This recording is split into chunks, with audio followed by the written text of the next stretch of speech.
உலகமெங்கும் வசிக்கக்கூடிய news talkies அன்பு நேயர்கள் அனைவருக்கும் மதுரை ஜோடர் சாய் செல்வத்தின் இனிய வணக்கங்கள். வாழ்க பல்லாண்டு. வர்ற ஜூன் மாதம் 2ஆம் தேதி குருப்பெயர்ச்சி நடக்க இருக்குங்க. வருஷம் குருப்பெயர்ச்சி ஒரு வருடத்துக்கு வர்றது தான். ஆனால் இந்த குருப்பெயர்ச்சி உச்ச நிலையில் 12 வருஷத்துக்கு ஒரு முறை உச்ச நிலையில குருப்பெயர்ச்சி ஆகுதுங்க. மிதுன ராசியிலிருந்து கடக ராசிக்கு ஜூன் மாதம் 2ஆம் தேதி வராரு.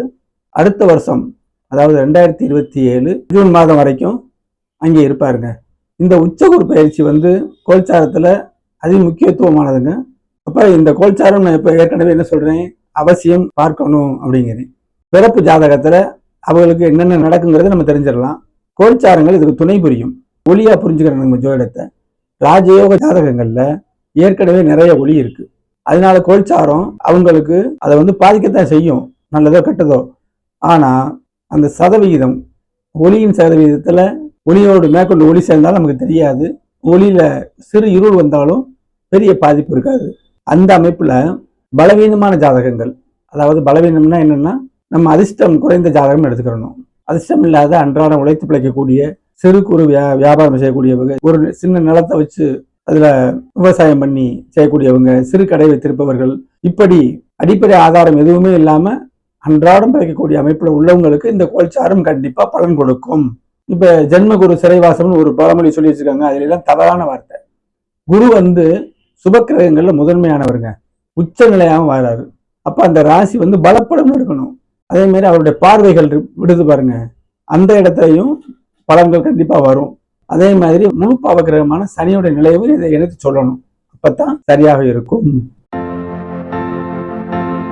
தனுசு ராசி என்பவர்களுக்கு ராசி அதிபதியை உச்சமாக போகிறார் 2026 ஜூன்ல இருந்து 27 ஜூன் வரை.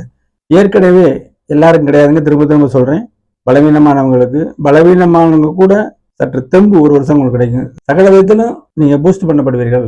பலவீனமானலாம் எழுந்திரிச்சு ஒரு செயல்திறன் மிக்கவெல்லாம் மாறுவீங்க அப்படின்னு சொல்லிடலாம் உறுதியாக. ராசிக்கும் உங்களுடைய அமைப்புக்கும் 4ஆம் இடம் கல்வி, வேலை வாய்ப்புகள், தாயார், கல்வி மூலம் வேலையை தொழிலோ, அதுக்காக அதை சொன்னேன். வீடு மனை எல்லாமே தரக்கூடியவர், சுகம், இந்த மாதிரி அமைப்பை தரக்கூடியவர் தான் உங்களுக்கு குரு பகவான்.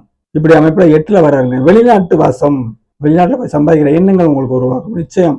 இப்போ 8ஆம் இடம் செழிப்பதால சிறு தூர பயணமோ, அதாவது மாநிலமோ வெளிநாடோ அமைப்பு நல்லா இருக்கும்.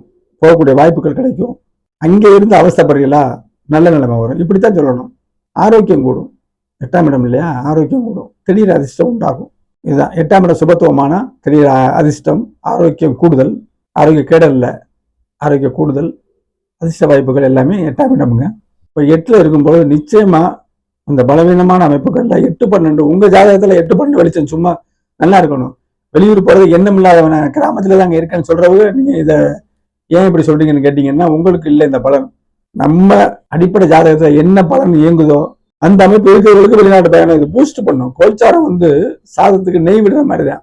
நெய்யே உணவாகாது, உணவுக்கு நெய். இந்த உதாரணத்தை பாருங்க. சரி, 12ஆம் இடம் வெளிச்சப்படுது பார்வை மூலம். 8ஆம் இடத்துல இருந்து 12 பார்த்தா நிச்சயம் நீங்க வெளிநாட்டுக்கு முயற்சி செய்யலாம்னு சொல்லிடுவேன். கண்டிப்பா நம்ம அந்த அமைப்பு உங்களுக்கு இருக்கிறவங்களுக்கு கண்டிப்பா நீங்க முயற்சி செய்யுங்க. பழுது இல்லாமல் இந்த ஒரு காலத்துல போவீங்க. 2ஆம் இடம் வருமானம், திருமண அளவுக்கு திருமணம், வருமானம் சரியில்லாத வருமானம், நல்ல வருமான சிறப்பு, பேசி பிள்ளைகளுக்கு ஒரு முன்னேற்றம், பேசி பிள்ளைகள் தொழில் சரி, வக்கீல், மெடிக்கல் ரஃப், பேச்சின் மூலம் நீங்களே பார்த்துக்கோங்க. எது நம்ம பேச்சின் மூலம் பிழைக்கிறோமோ அது பூரா சிலைக்கும். அந்த துறையில் இருந்துக்கிட்டு சரியில்லாமல் இருக்கலாம், இது நல்லா இருக்கும், பூஸ்ட் பண்ணணும்.